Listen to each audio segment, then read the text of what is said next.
Greetings, Regional Modernism students. Welcome to week number 4, and I hope this finds you well and hopefully doing better than I am. I've had another rough week with my knee. I've had an infection. I've had to go back into the doctor for more treatment, and all of this has meant that I've had my attention elsewhere and have not been able to yet sit down and go through each and every one of your responses to me, which I've been able to get glimpses of, and I am so anxious and excited to be able to work through them and to reconnect with you. I feel like I'm disconnected with you, and it bothers me. It bothers me immensely, and so this week is the week that I will reconnect with you, and I'm very much looking forward to it, and quite frankly, I really need it. I had planned to be in New York this week, teaching with my primary teaching appointment at King's College, but my surgeon has forbidden me to travel and to spend time on my feet, so I've had to cancel that week. And so I'll be here in South Florida and be able to catch up and to be able to do right by you guys. And so again, I'm very, very sorry about this. In semester-long courses, it's not. It's less of a problem, but when it's 8 weeks and the weeks keep moving so quickly, it's quite challenging. And I know you guys are very anxious for feedback, and I really, really want to give it to you. So I'm really looking forward to doing that.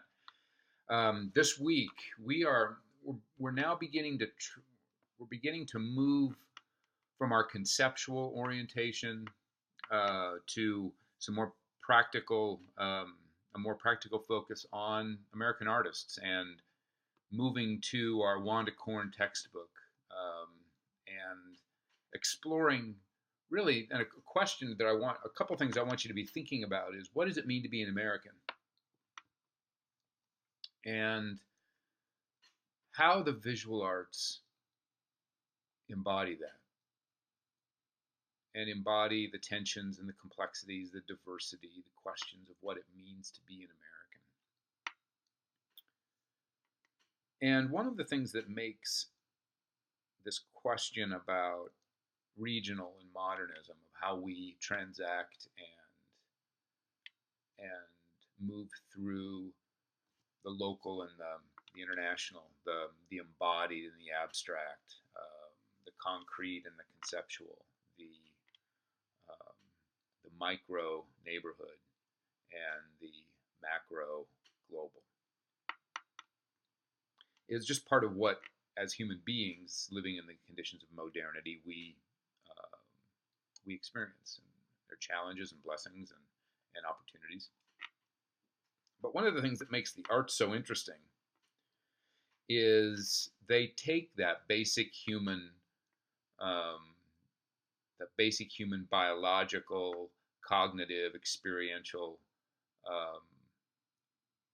mode of living and intensify it through songs, poems, paintings, works of architecture, and sculpture, film. And so I want you to be thinking about what the paintings are actually doing, and how they connect with a particular place, and how they also connect with a place that is your place. I mean, one thing to think about is Marston Hartley did a series of Maine landscapes. It was actually the subject of a Metropolitan Museum exhibition a couple of years ago. And what does a painter from New England making paintings about Maine and making paintings of the Maine landscape have to do with us, with you and me in Southern California, New York City, South Florida? How do they connect with us and our locale and our specific environment? And it seems that the arts have a particularly good works of art have a particularly uncanny way of doing that, of allowing us in remaining particular and local and intimate somehow be able to transact that and to be local, intimate, in a completely different environment, in a completely different context. How does that happen? And it seems that that artists, because of the creative practice, and particularly with painting in terms of the tradition of landscape painting, the tradition of painting what is seen, visualizing what is seen, that the artist is manifesting these questions that we're exploring in our class in really poignant ways. So this week we'll be looking at Charles Sheeler, Charles Demuth, and Marsden Hartley.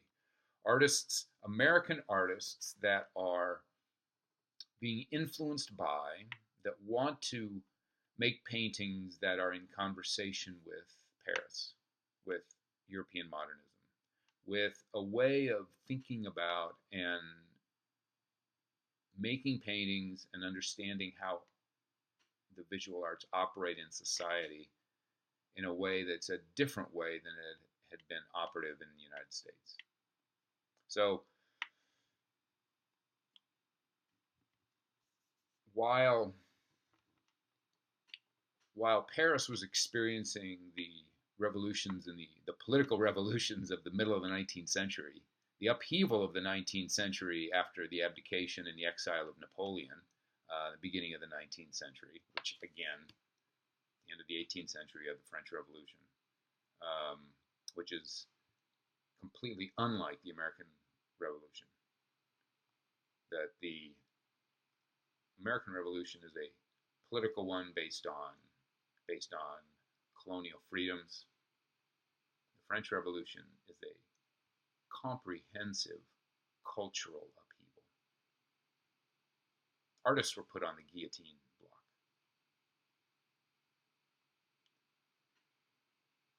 The great cathedrals were renamed, eliminating any reference to Christian tradition and the ushering in a new age of reason. The arts participated in this revolutionary upheaval throughout the 19th century. And so as the Impressionists, for example, really the first modern art movement, begin to emerge in the third quarter of the 19th century, they are doing so in the context of political critique, social critique, the belief that the visual arts don't just represent reality or the status quo. They are revolutionary. They depict what can be. Their attempt is to participate in changing society. This is the concept of the avant-garde. This is the engine, the ideological engine that's driving modernity. And works of art in Europe, in Paris, and then outgrowth from that.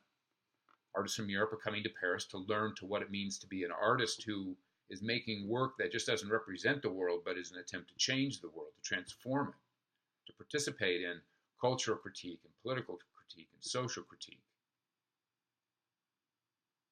All of that is foreign to artists in the United States. Until 1913. 1913, American artists, a group of American artists, organized what is called the Armory Show. And they bring together 1,200, at least, works of art from all over Europe. Duchamp, Cézanne, the Impressionists, Rodin, any artist that is working in a mode that is not simply attempting to represent what is seen, but to imagine something else. Any kind of work of art that was made outside of the context of the established academy, in which the values were representing what was seen, and also doing so in an allegorical context that focused on Christianity and classical antiquity. That the visual arts were a kind of a painted poetry or painted literature, illustrating texts from the Judeo-Christian tradition and the classical tradition. So the works of art that artists in New York saw in 1913 came from a radically different locale. They came from a place, they came from revolutionary Paris, and they are being presented in rather conservative, comparatively conservative New York City in 1913. For the artists, it had a revolutionary effect because it presented them what was possible through the visual arts.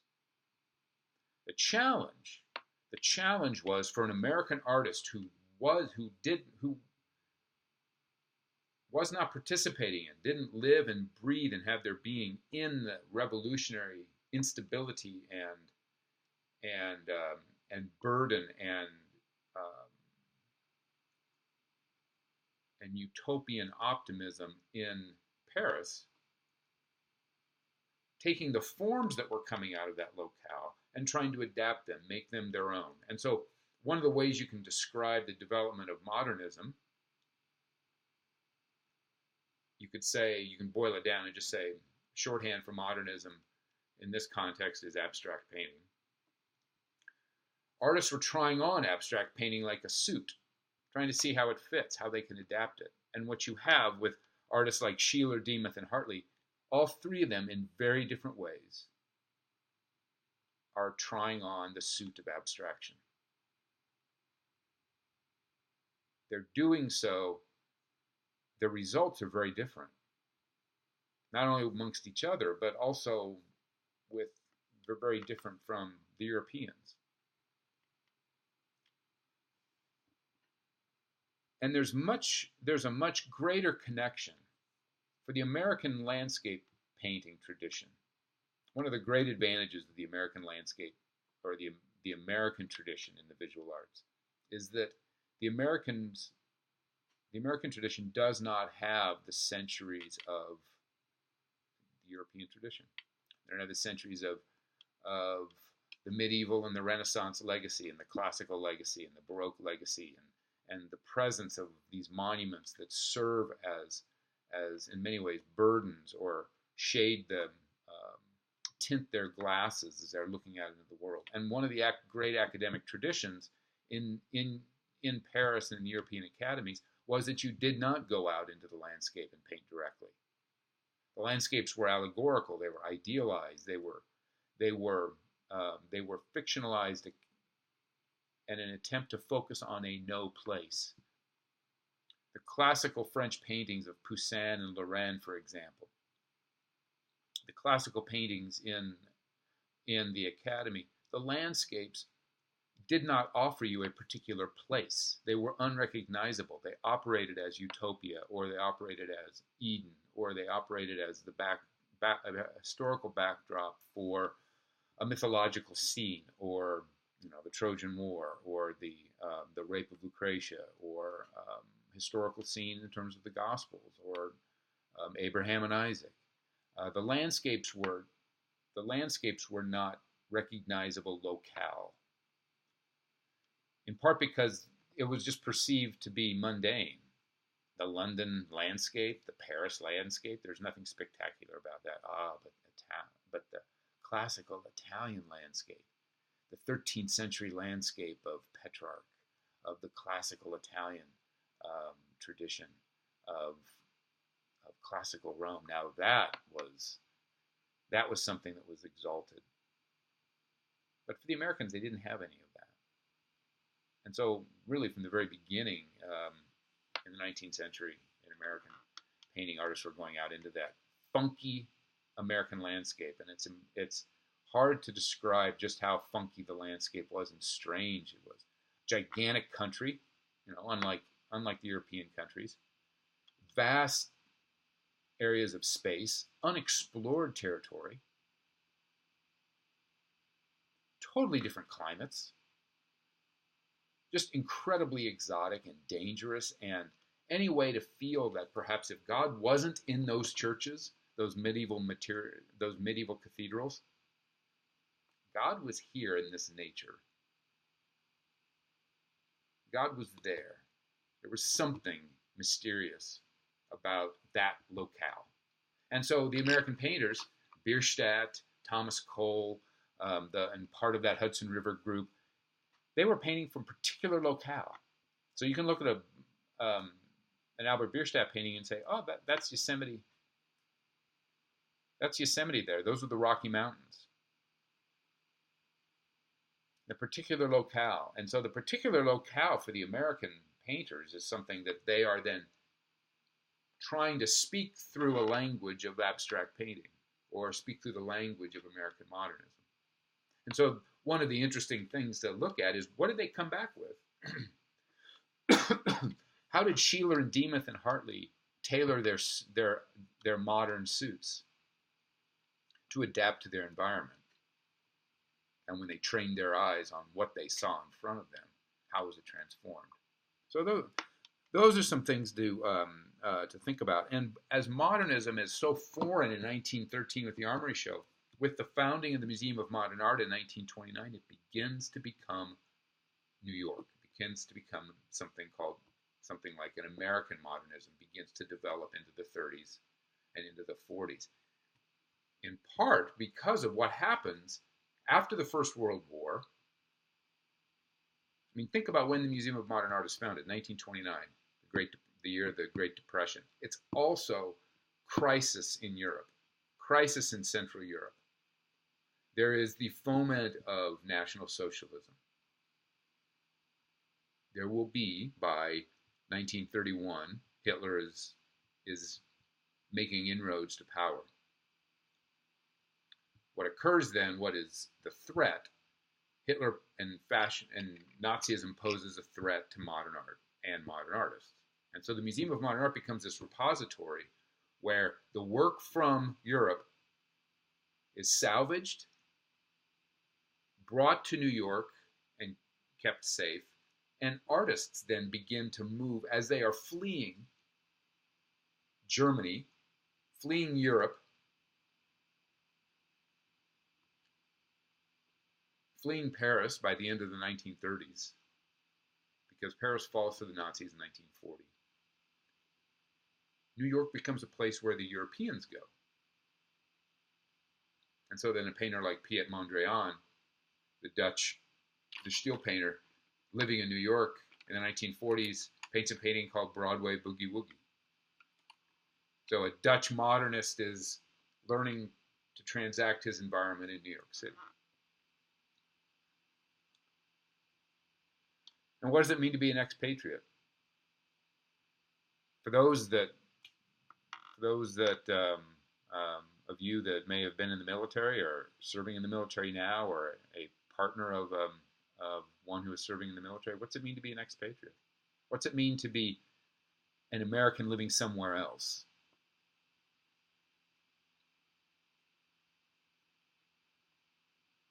And what the role of that somewhere else is in your mind. So I'm going to be thinking about what it means to be an American. And as we've now moving through this second part of this class, we're focusing on artists, and we're moving to Wanda Korn. I'll be presenting the work of Los Angeles-based artist Enrique Martinez Celaya, his work is so fascinating and so germane to this topic that I think will be very helpful for you. So write me if you have any questions. This week I'm hunkering down and I'm feeling much better, and I'll be able to focus the attention that you guys deserve. And I'm going to make this up to you, and I'm really looking forward to what this week holds and the next few weeks. Take care.